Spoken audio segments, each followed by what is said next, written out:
Hello everyone, welcome to IS point. आज हम लोग यहाँ पे अभी बात करने वाले हैं, जैसा कि आप सभी लोगों को ये स्लाइड में दिख भी रहा होगा कि क्या है G7 के बारे में। ठीक है, तो यहाँ पे आपको ये भी पता होगा कि अपना इंडिया जो है G7 में अभी सम्मिलित नहीं हुआ है। तो ये हमारे लिए इम्पोर्टेंस क्यों है, तो अभी पूरा डिटेल से इसको हम लोग समझेंगे कि G7 क्या है, ये हमारे लिए इतना इम्पोर्टेंस, यानी कि इसका जो बैठक हो रही है वो हमारे लिए क्यों इतना उपयोगी है। तो ये सारी चीज़ें हम लोग यहाँ पे समझने वाले हैं। ठीक है, तो इसमें अभी 2 दिन की बैठक थी, तो 12 का था और 12 जून और 13 जून का था, यानी कि आज भी होगी। तो इसमें जो स्लाइड में आपको दिख रहा है ना कि प्रधानमंत्री यानी कि अपने इंडिया के पीएम ने क्या किया है कि G7 शिखर सम्मेलन के पहले जो आउटरीच सत्र में इन्होंने पार्टिसिपेट किया है। ठीक है, और पार्टिसिपेट करने का मेन रीज़न क्या है, अभी जो बैठक हो रही है यहाँ पे इसकी अध्यक्षता की यदि मैं बात करूँ, थोड़ा सा मैं इसकी हिस्ट्री समझा देती हूँ, बाद में प्रधानमंत्री जी का ओवरव्यू दूंगी आपको। तो इसमें क्या बताया गया है, यानी कि जो मतलब अभी आप थोड़ा सा याद रखिएगा, क्योंकि क्वेश्चन में ऐसे बन सकते हैं कि कौन इसकी अध्यक्षता कर रहा था। तो सबसे बड़ी बात कि अभी 49वां ये सत्र चल रहा है। ठीक है, यानी कि हर साल होता है। तो आपका यदि मैं बात करूँ G7 से रिलेटेड, तो इसका गठन आपका कब हुआ था, 1973 में हुआ था। प्लीज़ आप लोग इम्पॉर्टेंट बात है, ये नोट कर लीजिएगा। तो इससे रिलेटेड बातें जो भी अभी मैं बता रही हूँ, यहाँ पे इसका गठन कब हुआ था, 1973।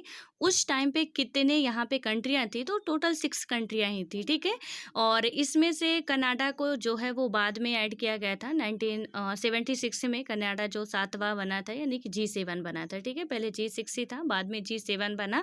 और अभी मैं बात करूँ यदि, तो 2020 में डोनाल्ड ट्रंप जी के द्वारा कहा भी गया था कि G10 या G11 की भी बात की गई थी। और G10 G11 का आप थोड़ा सा ऐसे समझें, जैसे कि उन्होंने ये कहा था कि जो इंडिया है, इंडिया की इकोनॉमी मतलब अपने वर्ल्ड के लिए काफ़ी योगदान दे रही है, तो इसको भी हमें ऐड करना चाहिए। एंड इंडिया के अलावा आपका है साउथ कोरिया हो गया, ऑस्ट्रेलिया हो गया, रूस हो गया। तो इन 4 कंट्रियों के लिए बात की गई थी कि इनको भी इसमें ग्रुप ऑफ जो 7 है, इसे बढ़ा के ऐड करना चाहिए। ठीक है, तो ये बातें आप ध्यान रखिएगा। हालांकि अभी इंडिया मेन जो मेजर पॉइंट है कि अपना इंडिया G7 का पार्ट नहीं है। तो G7 में कितनी कंट्रियां आती हैं, अभी जो 2020 का क्वेश्चन देखेंगे, तो ऐसे जो कुछ हमारे नेशनल या इंटरनेशनल ऑर्गेनाइजेशन होते हैं ना, तो इनसे डायरेक्ट पूछ लिया जाता है कि G7 के कौन कौन से देश हैं। ठीक है, या कौन कौन से सम्मिलित इसमें कंट्रियां हैं। तो इसमें आपको 4 ऑप्शन दे दिए जाएंगे, इधर उधर करके घुमा फिरा के, तो आपको सही ऑप्शन पे टिक करना होता है।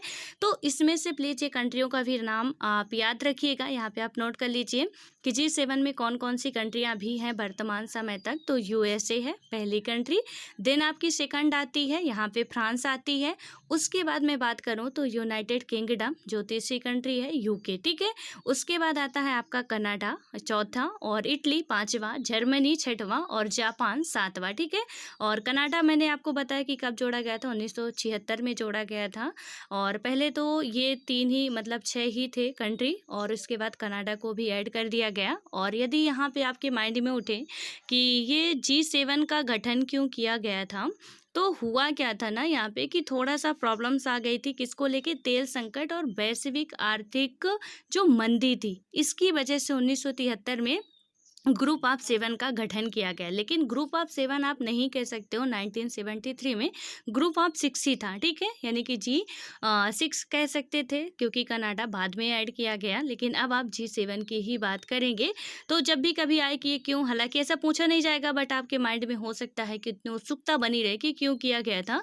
तो इसीलिए मतलब तेल संकट था काफ़ी हमारे वर्ल्ड में, और वैश्विक आर्थिक महामंदी थी, और इसकी वजह से ही जो वर्तमान राष्ट्रपति थे, तो उनके द्वारा, यानी कि राष्ट्रपति का नाम भी आप यदि याद रखना चाहें कि उस टाइम पे वेलेटी जिस्कॉर्ड करके थे। ठीक है, तो इनके द्वारा ये किया गया था।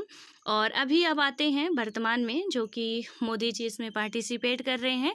यहाँ पे क्या बातें हैं कि इनका जो मतलब थीम रखा गया अभी कि किस विषय पे बात होनी है, तो बिल्ड बैक बेटर। सब्जेक्ट पर चर्चा करनी है, ठीक है। ये जो बिल्ड बैक बेटर का मतलब क्या, मैं आपको समझा दूँ। इसमें क्या क्या विषय आ रहे हैं। ये तो अपनी थीम हो गई बिल्ड बैक बेटर, ठीक है। इसमें लिखा नहीं गया, आपको स्लाइड में नहीं दिख रहा होगा। तो इसमें क्या हुआ है कि यदि एक एक विषय की बात करूं, जैसे स्वास्थ्य व्यवस्था को मजबूत करना, यानी कि जो भविष्य में भी हमारी महामारियां आ रही हैं, ठीक है, क्योंकि अभी कोविड-19 का जो माहौल चल रहा है, तो इसमें से कहीं पे भी बात होगी तो ऑब्वियस है कि इसमें ही होनी है। आपने कल का भी न्यूज़पेपर द हिंदू पढ़ा होगा, वहाँ पे भी देखा होगा कि जो G7 की कंट्रियां हैं, तो उन्होंने बात की है कि हम तो अपने देश के लिए क्या किए हैं कि वैक्सीन की व्यवस्था अच्छे तरीके से अवेलेबल करवा दिए हैं, लेकिन अब हम क्या करेंगे, अदर कंट्रियों की भी हेल्प करेंगे जो कि अभी बैकवर्ड है, ठीक है। यानी कि जो अभी बहुत पीछे है, उनकी हम वैक्सीन दिलाने में उन्हें हेल्प करेंगे, तो अपने यहाँ से भेजेंगे। तो G7 में ऐसी बात की गई है। आप में से जो पढ़ते होंगे न्यूज़पेपर रेगुलर, उन्हें पता होगा। और इसमें यही बात की गई है कि क्या हो, स्वास्थ्य व्यवस्था को मजबूत करना, यानी कब, जब फ्यूचर में जो भी महामारियां भी आ रही हैं, कोरोना जैसे और भी महामारियां आ सकती हैं कोई, क्योंकि पहले से तो हमें पता नहीं था ना कि कोरोना आ जाएगा, आ गया, तो इसके लिए कुछ प्लान करना और कोरोना वायरस से लड़ने की बात भी की गई इसमें।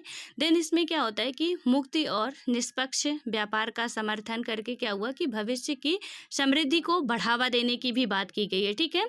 कि जो मैं बता रही हूँ ना कि ये एक टाइटल है आपका, बिल्ड, जो आपका है बिल्ड बैक बेटर, ठीक है। तो ये टाइटल के तहत जो विषय मैंने बात की कि विषय पर चर्चा की गई है, उसके जो कुछ विषय हैं उनको ही मैं गिना रही हूँ आपको कि क्या क्या है।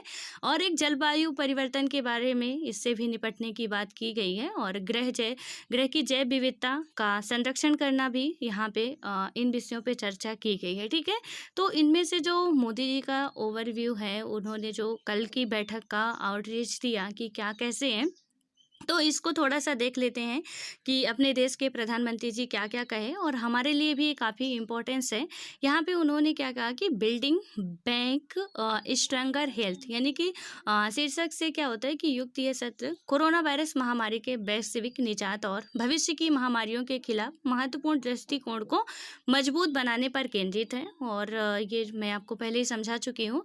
देन सेकंड में उन्होंने कहा कि सत्र के दौरान क्या होगा कि प्रधानमंत्री जी ने कहा है कि कोविड संक्रमण की हालिया लहर के दौरान G7 और अन्य अतिथि देशों द्वारा दिए गए समर्थन की उन्होंने सराहना की है।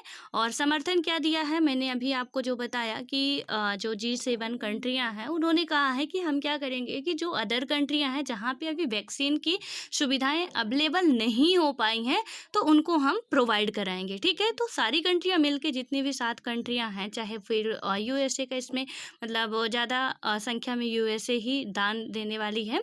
उसके बाद से आपका फ्रांस है, यूनाइटेड स्टेट है, कनाडा है, इटली, जर्मनी, जापान, ये सारी कंट्रियां कुछ ना कुछ हेल्प करेंगी, ठीक है। इसमें बात की गई है, तो उसकी उन्होंने सराहना की है। और इसमें क्या हुआ है कि उन्होंने क्या किया कि महामारी से लड़ने की दिशा में सरकार, उद्योग और नागरिक समाज के सभी स्तरों के प्रयासों के तालमेल के साथ क्या किया कि भारत के समग्र समाज के दृष्टिकोण पर भी प्रकाश डाला है, ठीक है। दिन क्या हुआ है कि यहाँ पे उन्होंने जो, ये मैं मोदी जी के ओवरव्यू आपको बता रही हूँ कि उन्होंने क्या कहा है, ठीक है। जो इम्पोर्टेंट बातें थी मैंने आपको बता दिया है, और यहाँ से भी कुछ इम्पोर्टेंट बातें निकल के आ सकती है, इसलिए ये भी आपको जानना जरूरी है। तो इसमें क्या बताया गया, उन्होंने और भी आगे कहा है कि जो संपर्क, ट्रेसिंग और वैक्सीन प्रबंधन के लिए ओपन सोर्स यानी डिजिटल टूल्स के भारत के सफल उपयोग के बारे में भी जानकारी दी, और अन्य विकासशील देशों के साथ अपने अनुभव और विशेषज्ञता को साझा करने की भारत की इच्छा से अवगत कराया, ठीक है। यानी कि जो अन्य विकासशील देशों के साथ और अपने अनुभव जो भी उन्होंने साझा किया, तो उनका भी थोड़ा सा मतलब ये होता है ना कि हमने बहुत अच्छा काम किया, और लोग जब भी करते हैं तो ऑब्वियस है कि थोड़ा बहुत तो अपना दिखाएंगे ही। और हम जब यहाँ पे वैश्विक लेवल पे हमारी चर्चा होती है, तो बिल्कुल ऑब्वियस है कि हम हाय हेलो कैसे हो वाली बात नहीं करते हैं, ठीक है। कि आप जिंदा हो इसीलिए तो यहाँ पे सम्मिलित हो, तो ऐसी बातें नहीं होती, काम की बात होती, मुद्दे की होती है। तो इसमें भी कुछ ऐसी बातें हुई जो मोदी जी ने बताया भी है। और यहाँ पे यदि हम देखें कि अपने जो पीएम जी हैं, उन्होंने क्या कहा कि वैश्विक स्वास्थ्य शासन में सुधार हेतु किए जा रहे सामूहिक प्रयासों के लिए भारत के समर्थन की प्रतिबद्धता जताई। इनकी, क्योंकि इन्हें क्या किया गया, इनवाइट किया गया है, ठीक है, आमंत्रित किया गया था। तो अध्यक्ष के द्वारा, अभी यूके अध्यक्षता कर रहा है इसकी। तो इन्होंने मतलब कुछ अपनी भी बातें रखी, जहाँ पे अपनी प्रतिबद्धता ये जताते हैं।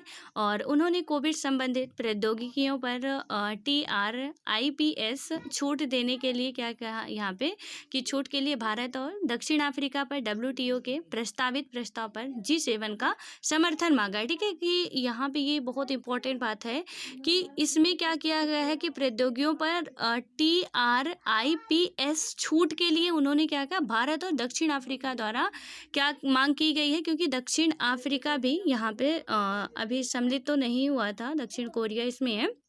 दक्षिण अफ्रीका जो था, तो उनकी तरफ से भी एक मांग उठाई गई है, क्या WTO में प्रस्तावित की गई है कि उनका समर्थन मांगा है कि हमें कुछ भी छूट दी जाए, ठीक है। और क्या हुआ है कि प्रधानमंत्री मोदी ने कहा कि आज जो बैठक से पूरी दुनिया के लिए एक पृथ्वी, ये थीम आप याद रखिएगा। हालांकि कहीं पूछी नहीं जाएगी आपको, मैंने बता दिया जितना पूछा जाना है आपको, ठीक है। बस याद रखना आप एक ओवरव्यू के लिए कि यहाँ पे है एक पृथ्वी एक स्वास्थ्य का संदेश जाना चाहिए, यानी कि मोदी जी का ऐसा मानना है कि इस बैठक से अभी एक दुनिया एक स्वास्थ्य का संदेश जाना चाहिए। और भविष्य की महामारियों को रोकने के लिए वैश्विक एकता, नेतृत्व और एकजुटता का आह्वान करते हुए प्रधानमंत्री ने इस संबंध में क्या किया कि लोकतांत्रिक और पारदर्शी समाजों के विशेष दायित्वों पर भी बल दिया कि जिस तरीके से एक लोकतांत्रिक कंट्री होना चाहिए, कंट्री को होना चाहिए, एक ट्रांसपेरेंसी होनी चाहिए, उन सब चीज़ों पे इन्होंने अपने दायित्वों का बल दिया कि कहीं ना कहीं हम क्या कर रहे हैं, बेहतर तरीके से अपना सब कुछ निर्वाह कर रहे हैं। तो ये थोड़ा सा इम्पोर्टेंट बातें थी जो कि आज आपको याद रखनी है। और आज भी बैठक है, ठीक है, वो भी वीडियो कॉन्फ्रेंस के तहत ही चल रही है, यहाँ पे गए नहीं है। लेकिन इसमें क्योंकि अभी आपको पता है कि कोविड की सिचुएशन चल रही है और वहाँ पे सोशल डिस्टेंसिंग बहुत इंपॉर्टेंट है, तो वीडियो कॉन्फ्रेंस के द्वारा ही चल रही। तो 12 और 13 दोनों तारीख को थी, ठीक है। तो अभी 12 जून की बात हम किए कि उन्होंने क्या क्या कहा। और जो मेन इंपॉर्टेंट बात यहाँ से एक बार मैं फिर बता दूं आपको कि आपके ये क्वेश्चन के लिए, अभी जो मैंने ये पढ़ा, ये आपके क्वेश्चन के लिए बिल्कुल भी इम्पोर्टेंट नहीं है, ठीक है। लेकिन जो मैंने स्टार्टिंग में आपको बताया कि G7 कंट्री में कौन कौन से देश सम्मिलित है, एक बार पुनः रिवाइज कर लीजिए आप लोग। USA, फ्रांस, यूनाइटेड किंगडम या कि यूके आप कहें, कनाडा, इटली, जर्मनी और जापान। कनाडा को मैंने आपको कब बताया कि ऐड किया गया, 1976 में ऐड किया गया, जो कि जब पहले G7 था, बाद में G7 बनता है। एंड जो आपका G7 है वो 1973 में इसका फॉर्मेशन किया गया था। तो और ये क्यों किया गया था, वजह क्या थी इसे लाने की, तो तेल संकट और वैश्विक आर्थिक मंदी की वजह से इसकी ज़रूरत समझ में आई और इसे लाया गया था, ठीक है। तो कुछ बातें ये हैं। और अभी जो गठन हुआ ये भी कभी पूछा जा सकता है, आप स्टेट वगैरह का एग्जाम देंगे तो इसमें 49वां भी बैठक हो रही है और पर ईयर होती है, यानी हर साल इसकी बैठक होती है, 2 साल बाद 3 साल बाद नहीं होती, हर साल होती है, ठीक है। तो ये कुछ बातें इंपॉर्टेंट हैं जो आपके एग्जाम के लिए इम्पॉर्टेंट है, वो आप याद रख सकते हैं। एंड मेंस के पॉइंट ऑफ व्यू से जो इम्पॉर्टेंट है, आपकी बिल्ड बैंक बेटर के विषय में जो चर्चा हुई है, तो इसमें जो मैंने कुछ बताया कि स्वास्थ्य व्यवस्था को मजबूत करना, कोरोना वायरस से लड़ना, मुक्ति और निष्पक्ष व्यापार को मतलब इसका समर्थन देना, ताकि हम क्या कर सकें, भविष्य में समृद्धता को प्राप्त कर सकें। एंड क्लाइमेट चेंज के बारे में भी उसमें बात की गई कि कैसे इससे निपटा जाए। और जैव की ग्रह विविधता के बारे में, जो ग्रह की जैव विविधता है या बायोडाइवर्सिटी है, इसके संरक्षण की भी बात की गई है। तो जब हम कभी लिखेंगे मेंस का क्वेश्चन, तो उसके लिए इंपॉर्टेंट कुछ टॉपिक हम ऐड कर सकते हैं, यहाँ पे आप दे सकते हैं, ठीक है। एंड इनके जो पॉइंट ऑफ व्यू हैं, तो इनके लिए तो आप बस एक अपनी जानकारी के लिए रखिए कि क्या कैसे हैं। सो आई होप कि आपको समझ में आ गया होगा G7 से रिलेटेड जो भी बातें हैं। एंड हमारे इंडिया के लिए क्यों इम्पोर्टेंट है ये भी आपको समझ में आ गया। एंड इंडिया अभी इसका मेंबर नहीं है, लेकिन मेंबर होने की यहाँ पे संभावना है, क्योंकि 2020 में ही डोनाल्ड ट्रंप जी के द्वारा कहा गया था कि G7 से अब हमें G10 या G11 करने की ज़रूरत है, क्योंकि ऐसे 4 कंट्रियों का इन्होंने नाम लिया था कि जिनका हमारे वैश्विक इकोनॉमी में काफ़ी रोल है। जैसे मैंने आपको कंट्री बता दी, एक बार फिर बता रही हूँ, आपका साउथ कोरिया हो गया, भारत हो गया, ऑस्ट्रेलिया हो गया, रूस हो गया। ठीक है। और अपना आपको पता है कि हमारा टारगेट 5 ट्रिलियन का इकोनॉमी का था, तो इसके तहत भी कुछ इसमें थोड़ा-सा ध्यान दिया गया था। एंड आई होप कि अब आपको समझ में आ गई होंगी बातें। जो भी डाउट हो आप कमेंट बॉक्स में कमेंट करके पूछ सकते हैं। And all the best.